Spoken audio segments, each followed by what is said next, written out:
Yawn mga idol, good news para sa mga Hinebra fans.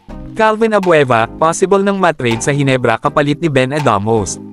Ayon sa mga sources ay kasalukuyan ng nakikipag-ugnayan ang Hinebra management sa Taipen Ultra para sa possible trade ni Calvin Abueva kapalit ni Ben Adamos at ang first round pick next year.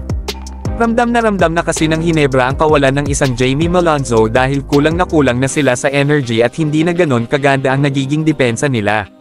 Kamakailan lang nang e-trade nila itong si Jerick Ahanmisi at Algen Mariano na hanggang ngayon ay wala pa silang pinapalit dito kaya naman may slot pa para sa barangay. Nanganganib na ang pwesto ng Hinebra kung saan ang standing nila ay 1 win 3 losses at 2 o 3 mang talo pa ay siguradong malalaglag na sila o mapapasali sa bottom 4 na ma-eliminate, kaya naman habang maaga pa at maganda pa ang nilalaro nitong si Calvin ay kailangang gumawa na ang Hinebra management. Pareho nga ng pwesto itong si Jamie Malonzo at Calvin Abueva na kaya sa guard position at maging sa forward position kaya naman hindi nalalayo na siya ang hinahanap na kulang ngayon ng barangay. Biglang humina kasi ang depensa ng Hinebra simula nung mawala si Malonzo at tila ba wala na silang energizer dahil sa isang athletic player ang nawala sa kanila. Kung tutusin ay mas bagay pa nga si Calvin o mas may angas na ito kapag nasa Hinebra dahil mula sa kanyang Hinebra haters ay magiging Abueva fans na ang mga ito.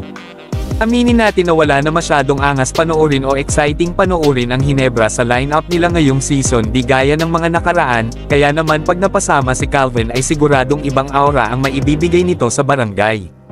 Ano sa tingin mo idol, dapat ba nating kunin na si Calvin Abueva o sino ang mas dapat nating makuha?